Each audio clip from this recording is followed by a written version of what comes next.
This is a new series called Hitler and His Generals. In this series we're going to look at Hitler's relationship with individual generals and maybe other people too, starting off with General Gustav Anton von Wietersheim and Field Marshal Fedor von Bock. So let's get on with it. This was inspired by my patron Dennis Karake, who brought up the following interesting observation. Hey Tick, keep up the good work. I have one question about the selection of commanders for the Foul-Blau campaign, from the book Fighter by Len Deaton, page 8. Yes men such as Jodl and Keitel got double promotions and seniority, while Gustav von Wietersheim, whose motorised infantry corps had consolidated the panzer thrust by which Guderian skewed France, was passed over because he had argued with the Führer back in 1938. The lesson was learned by some. So, my question is, how did von Wietersheim get his job under Rundstedt? Hitler's grudge against him suggests he was picked by Rundstedt for Operation Barbarossa and somewhat managed to keep his job under Rundstedt's dismissal until being dismissed for good later in Foul-Blau. So, perhaps Hitler started Barbarossa with the choices of his senior commanders for field commanders until the gates of Moscow that was. And by the end of Stalingrad he was down to micromanaging battalions. Even the choice of von Bock is odd for Hitler's most important offensive, considering that he was just recently dismissed. If you have good information about the political dynamics of how and why the order of battle and the commanders started and ended up where they were in 1941-42 in Army Group South, and later Soviet counterparts perhaps, I think it will make a great short sequel to Stalingrad. You can tell how old this question is because we're well into the Stalingrad series now, but I wanted to wait until after von Wietersheim and von Bock got sacked during the Battlestorm Stalingrad series, so as not to spoil it for people who may not have read up on the topic. I will link to the Stalingrad series in the description if you want to watch it, but Dennis actually gets something a little bit wrong in his question, and that's relating to von Wietersheim. So, let me explain, starting with the argument Wietersheim had with Hitler in 1938. Hitler summoned his generals to the Berghof on the 10th of August 1938 to discuss the problems relating to Czechoslovakia. Jodl, von Manstein and von Wietersheim were there, along with others. After the war, Manstein had this to say about the meeting during the Nuremberg trial. That conference was something quite unusual. The Führer had ordered to appear before him at the Berghof the chiefs of the general staff of those armies which, in the event of a march into Czechoslovakia, would have to take up their positions on the border. But he did not summon the commanders-in-chief to appear, as would have been natural, but only, I might say, the younger generation of chiefs. He must have known from the memorandum of General Beck and its submission by General von Brauchitsch that the commanders-in-chief and commanding generals opposed any policy which might lead to a war, and that was why he summoned us in order to convince us of the necessity and the correctness of his decision. General Beck was one of the ringleaders who joined the German resistance, which I've covered in previous videos. So, this statement from von Manstein confirms that Beck was actively trying to prevent the war from happening by this point, suggesting that Hitler did actually want war in 1938, a fact which will annoy the Nazis, who are still clinging to this idea that Hitler was an innocent bystander in World War II. No, he wasn't.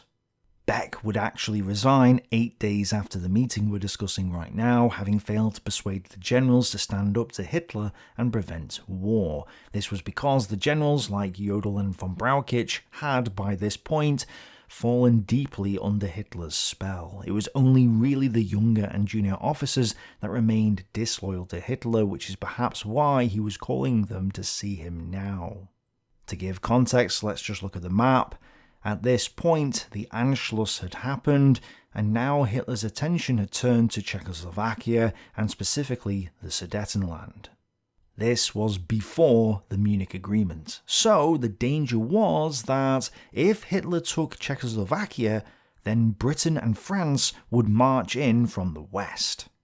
The German army in the west, commanded by Wilhelm Adam, believed that they couldn't hold at all in the face of the French army, and we must remember that German rearmament hadn't been completed yet, so there weren't enough troops to go around.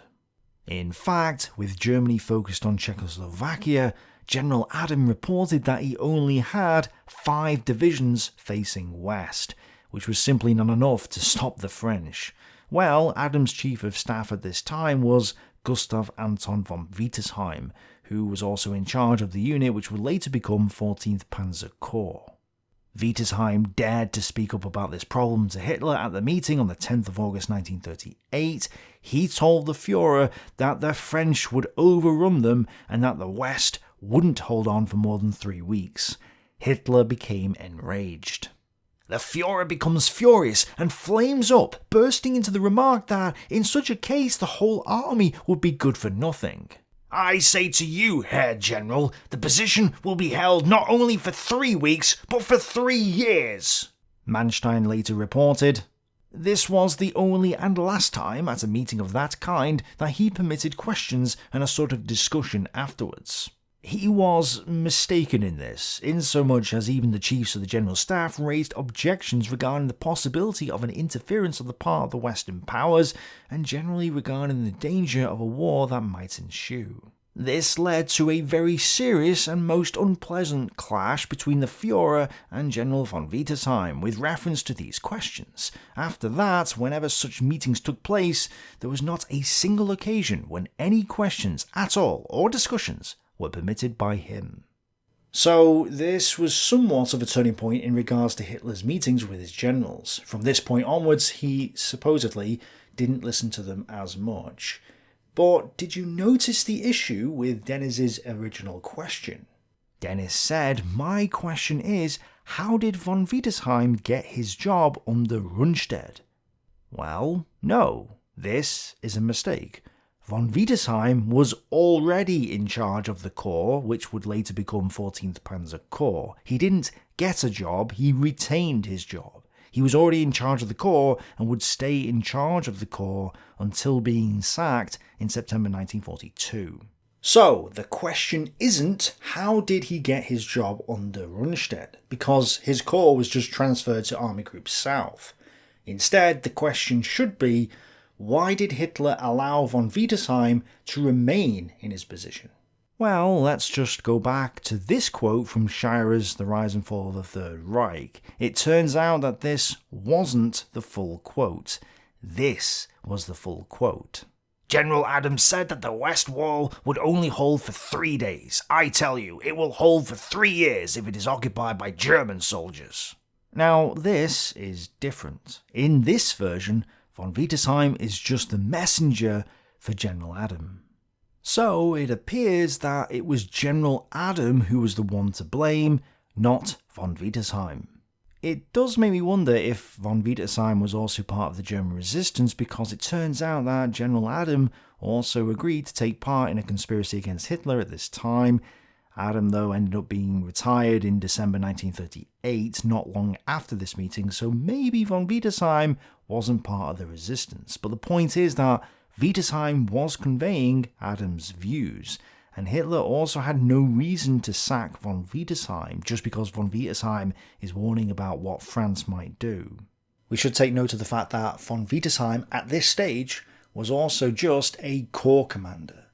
It makes sense for Hitler to dismiss those guys at the heart of the army high command, like Blomberg, Fritsch, and Beck, and so on, but not necessarily the lower officers. It wasn't as though von Wietersheim had rebelled against Hitler or anything like that. This was just Hitler putting von Wietersheim in his place and asserting his dominance over the army. It doesn't really require a dismissal. Also, Hitler isn't, at this time, picking and choosing staff officers or lower commanders. Von Brauchitsch was still in charge of the army and would remain so until the Battle of Moscow. The army bowed to Hitler, but it was largely granted the freedom to do what it wanted internally. Therefore, for the most part, Hitler wasn't picking and dismissing the lower commanders until he himself took over as head of the army. It is true that von Wietersheim was never promoted. He led his corps in Poland, France, Operation Barbarossa, and all the way to Stalingrad. You'd think that an officer with this amount of experience would have been promoted at some point. So maybe his argument with Hitler in 1938 influenced this decision. I just don't have any hard evidence that it did. But it is likely that the argument influenced Hitler's decision to just get rid of him in 1942. By the time his corps reached the Volga, von Wietersheim had lost faith in the idea that Stalingrad could be won. Wietersheim kept asking if he could withdraw from the Volga, which frustrated both Paulus and the German High Command, including Hitler. Wietersheim had doubts about success. Such an attitude seemed unbearable to Paulus, who was of the opinion that the two attacking armies would still take the city. Paulus first relieved him of command, then Hitler dismissed him completely. So maybe the meeting in 1938 was a factor in Hitler dismissing him, but I don't think it was a factor in his retaining his position in charge of 14th Panzer Corps, which he had from 1938 all the way up until September 1942. As for Hitler dismissing von Bock, context is needed. By late November 1941, von Bock was depressed. And he wasn't the only one. In early November, German infantry divisions were down to 65% of their strength, while panzer divisions were down to 35%. Rather than 136 divisions that they had on paper, in reality they only had the strength of 83. By the 26th of November, the German army in the east had taken 743,112 casualties, not including the sick, which was 23% of the entire number that they had started out with on the first day of Operation Barbarossa. And by the time of the Moscow counter-offensive, the Germans had suffered 133,000 cases of frostbite. The mortality rate from frostbite was relatively low, at only 1.5% of cases, yet fingers, toes and ears were frequently lost, while in more serious cases whole limbs had to be amputated. The weather was crippling the men and vehicles, and the logistics had all but broken down, partly due to the weather, partly due to misorganization, and partly because they were 1,000 kilometers into Soviet territory. By the middle of November, 50% of the Army Group's Centauri fleet were out of action. 4th Army had been reduced to 1/8 of its original complement of trucks. Von Bock complained that only 23 trains had reached his army group per day in early November, partly due to bottlenecks and partly due to the weather. This declined to 16 per day by late November. The 2nd Army got no trains at all, while the 9th Army got 1. But the contents of that one train couldn't be distributed to the troops because the supply trucks were out of fuel. Men therefore didn't have winter clothing, and they were not happy. I felt terribly angry. We had no gloves, no winter shoes. We had no equipment whatsoever to fight or withstand the cold. And the men weren't the only ones suffering. Our horses started to die from the cold in large numbers for the first time. They would just die in the bitter cold darkness of the night, and we would find them dead the next morning. Guderian had someone telephone Halder on the 21st of September to say that their men were on their last legs. To go through all the problems that the Germans faced would take too long, but it wasn't just the soldiers who were miserable. The strain of the campaign had caused von Brauchitsch to suffer another heart attack on the 10th of November.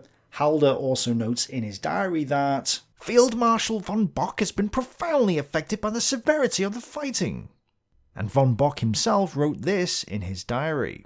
The icy cold, the lack of shelter, the storage of clothing, the heavy losses of men and equipment, the wretched state of our fuel supplies, all this makes the duties of a commander a misery, and the longer it goes on, the more I am crushed by the enormous responsibility I have to bear. The German High Command seems to have deluded themselves into thinking that everything was fine, or that victory was still possible. They were ignoring what the generals like von Bock were saying. That said, it wasn't just the High Command. Bock had certainly been sounding an increasingly desperate tone of restraint, but in reading his comments from early December, one should not forget that the exaggerated expectations of his superiors were, at least in part, the result of Bock's former confidence and assurances, which he expressed throughout much of November. Indeed, it was Bock who, on numerous occasions, disregarded the warning of his subordinates regarding what might be achieved. So, unfortunately, as much as I'd like to pin the blame on him, it's not entirely Halder's fault this time, although he still gets some of the blame. By the 1st of December, von Rundstedt was dismissed, having insisted that the armies had to dig in because they could no longer advance. And this was before the Moscow counteroffensive had even begun, by the way. Worse, Hitler replaced von Rundstedt with von Reichenau, who then asked for permission to fall back, which Hitler granted. It was a senseless waste of strength and time, and to top it, we lost von Rundstedt also. Von Bock was also suffering from stomach cramps by the 1st of December and could no longer work. Halder tried to keep him going with faith alone, compelling him to keep attacking, even though von Bock wanted to go on the defensive, much like von Rundstedt. By the 5th, Bock was telling him that he was at an end. Even von Brauchitsch was informing Halder that he was going to quit. And von Brauchitsch wasn't even in the field. And this was the day before Zhukov's counteroffensive really got going. Some of it started on the 5th, but the bulk started on the 6th. Also, it's worth noting that von Kluge had pulled back his 4th Army on the 3rd of December, days before the Moscow counteroffensive had begun, and von Bock issued orders for his 2 other subordinates, Reinhardt and Hübner, to halt on the 4th. Bock's stomach pains got worse after the Moscow counteroffensive began. On the 7th of December, Guderian rang Bock and told him that his men were wavering, that the NCOs and soldiers were having a crisis of confidence. Bock told Halder, who told him not to take Guderian too seriously. The retreat started and actually lasted several days, but it was only on the 16th of December that Hitler issued orders to von Bock for him to hold, and gave general instructions to everyone to hold on the 18th. But, in fact, Bock had been issuing instructions to his troops from the 8th of December to hold, saying that their only choice was to hold or die. And von Brauchitsch ended up asking to step down a few times, which Hitler finally agreed to allow on the 19th of December. Several generals were dismissed for daring to retreat, Guderian, Hübner and others. General Hans Count von Schponek, who had received the Ritterkreuz for leading the airborne landings at The Hague the year before, received a severe chastisement for pulling back one division of his corps in the Crimea on December 29th after Russian troops had landed by sea behind him. He was not only summarily stripped of his rank, but imprisoned, court-martialed, and, at the insistence of Hitler, sentenced to death. He was not executed until after the July 1944 plot against Hitler, in which he was in no way involved. Even yes-man Keitel contemplated resigning, and possibly, turning a gun against himself. You know, because I can't say the word beginning with S.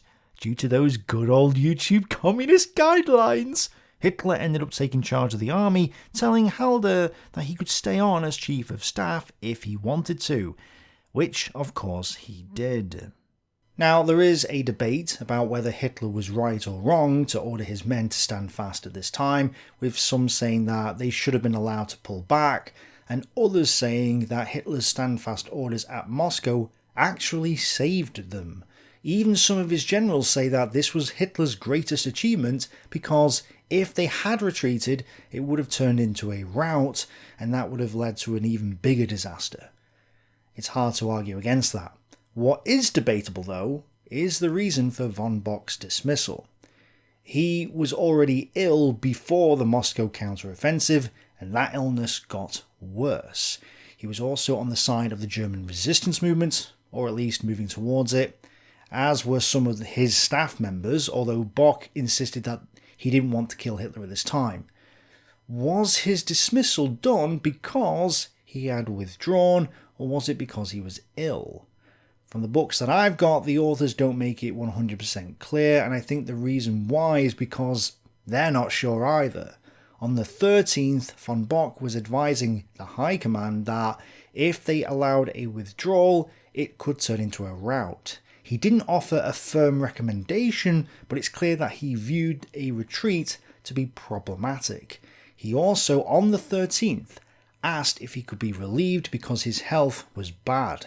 And even as late as the 14th of December, Hitler was allowing some withdrawals to take place. In fact, Hitler hesitated in making a decision for about a week.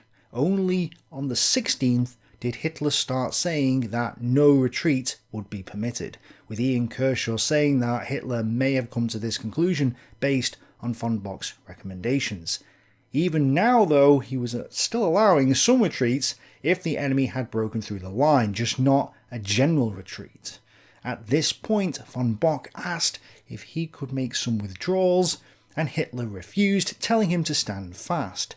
Halder and von Brauchitsch were also trying to persuade Hitler to allow a general withdrawal at this time, but Hitler stubbornly stuck to his guns.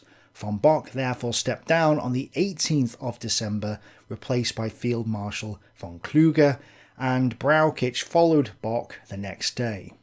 The official reason why von Bock was relieved was because of ill health, but some suggest it was because of the retreats. So which is it? If it was because he was ill, it would make sense why he was placed back in charge of an army group in January 1942. If it was because he had withdrawn and disobeyed Hitler's orders, then it wouldn't make sense for Hitler to put him in charge of an army group in 1942. And considering that we have evidence that von Bock actually ordered his men to stand fast, preempting Hitler's own orders to do so, it suggests that he wasn't dismissed over this reason. I also think that the fact that von Bock had asked to be relieved on the 13th of December before Hitler's general standfast order, and again on the 16th, and was finally relieved on the 18th, just as that order went into effect, suggests that it was genuinely done on the grounds of ill health. He was also relieved the day before Hitler dismissed von Brauchitsch and assumed command of the army. Von Bock was the only general to be relieved before von Brauchitsch, so for these reasons it's more likely that he was relieved due to ill health rather than because of him retreating. This then means that once he had recovered, he could take up another command, which he did in the January of 1942.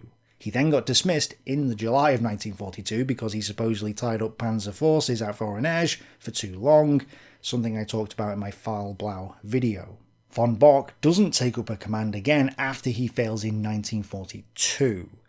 This suggests that the reason for him stepping down in 1941 was due to ill health, not because he failed, because when he does fail in 1942, he's not given another command. Obviously this is all up for debate and I'd like to hear your thoughts in the comments below. Also, which generals do you think I should talk about next? Let me know. Thanks for watching, bye for now.